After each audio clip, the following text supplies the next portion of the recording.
sagalee jireenya namatti tolu. Isin amma eessadhaan nachaa jirtu si dura ifatu jira. Dadhabaan kan ittiin jabaatu. Du'a sirra jiru maqaa Yesuusiin ani rukuteera.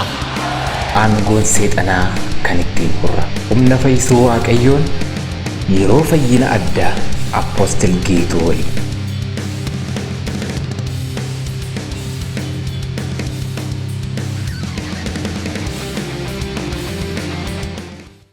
Maqaan koo Misgaanaa Kabbadaan jedhama. Ani kanan dhufe magaalaa Kaachisii Aanaa Gindabarat-irraayi. Mucaan koo kun kan qabamte waggaa 9. Mucaan kun erga qabamte waggaa 9.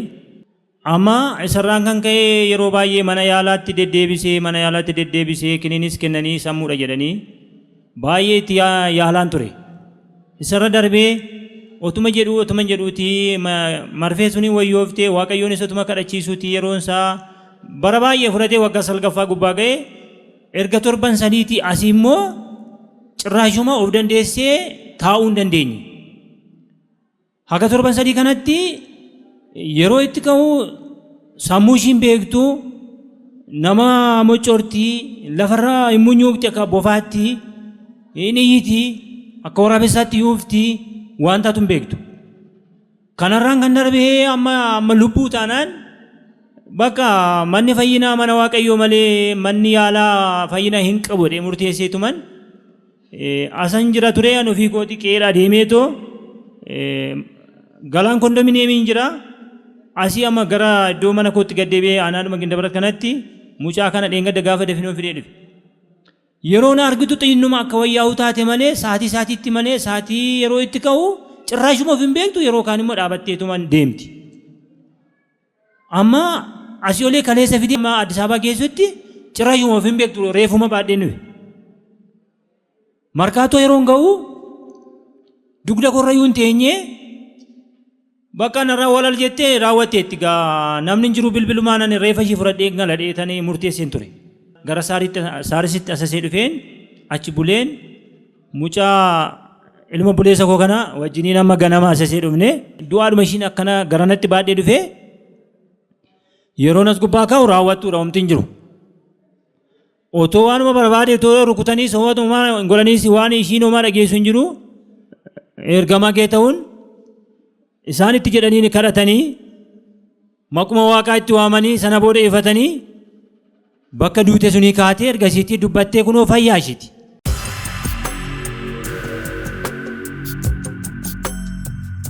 Akkas taate. Waggaa 9. 9? Baattee deemtaa? Yeroo dadhabdu ofuu hin dandeessu ofis hin beektu. Na fidimee? Yesuus qulqulluuf qajeelaadha namootas gara jireenyaatti kan geessu. Yesuus qulqulluuf qajeelaadha namootas gara jireenyaatti kan geessu. Yesuus qulqulluuf qajeelaadha namootas gara jireenyaatti kan geessudha.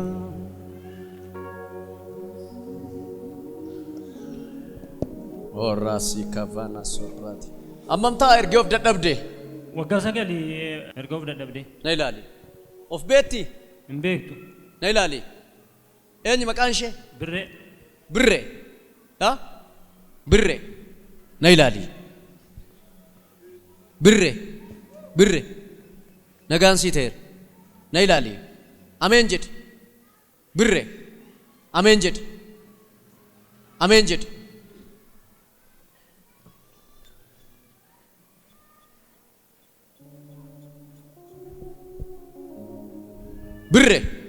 Birree. Nagaan sii ta'eera. Ameen jedhi. Ameen jedhi. Ameen. Kayol.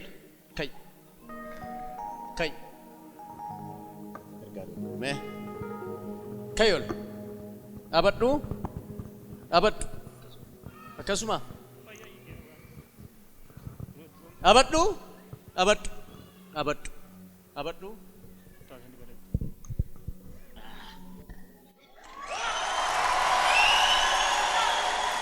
Koo gara koo kottu.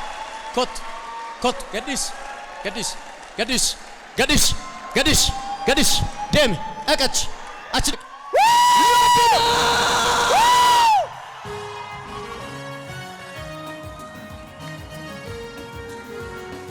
Yaadina!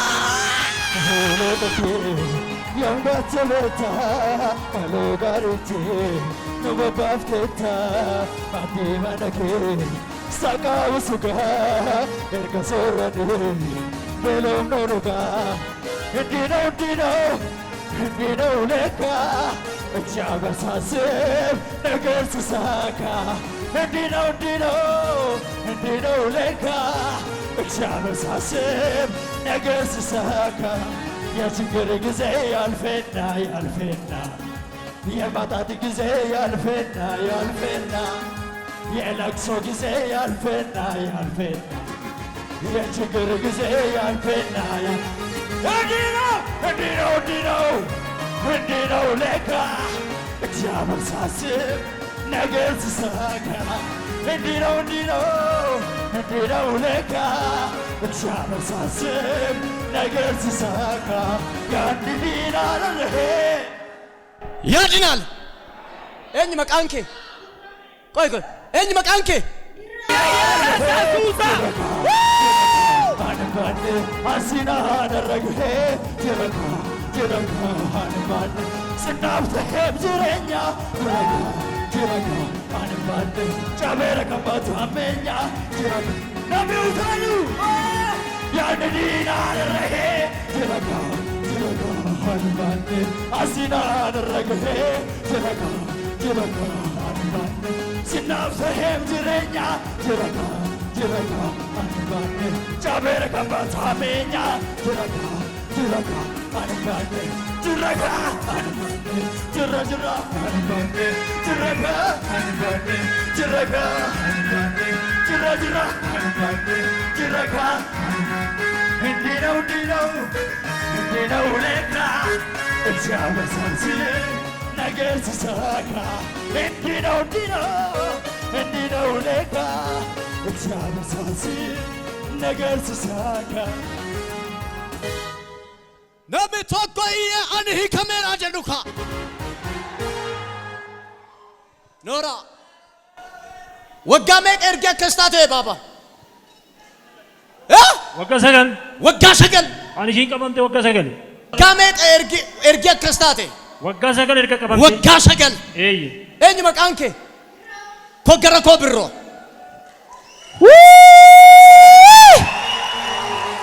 Yaadinaan! Yaadinaan! Marasi kevele vere disika. Battanii fiddam. Yeroo kaan of hin beektu yeroo Of hin beektu. Hinduuti yeroo kaan immoo mukaati. Of hin beektu. Yeroo kaan iddoo maal hin beektu yoo qalanii harka ishiyyuu murteetti maqasiidhaan. Na ilaali. Eenyu maqaan kee? Birra. Nagaan sii ta'eera. Ameen jedhu. Ameen.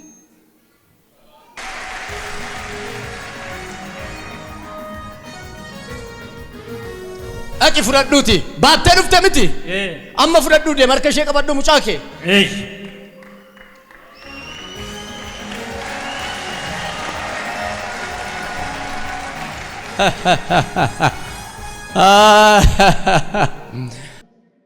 Hamma ammaatti Waaqayyoof haa galatu bilisa baate jedhee ergasiitti sammuu ishiis kun ani fayyadatte mucaan kunis Waaqayyoon naaf haa galateeffatamu anan jedhudha.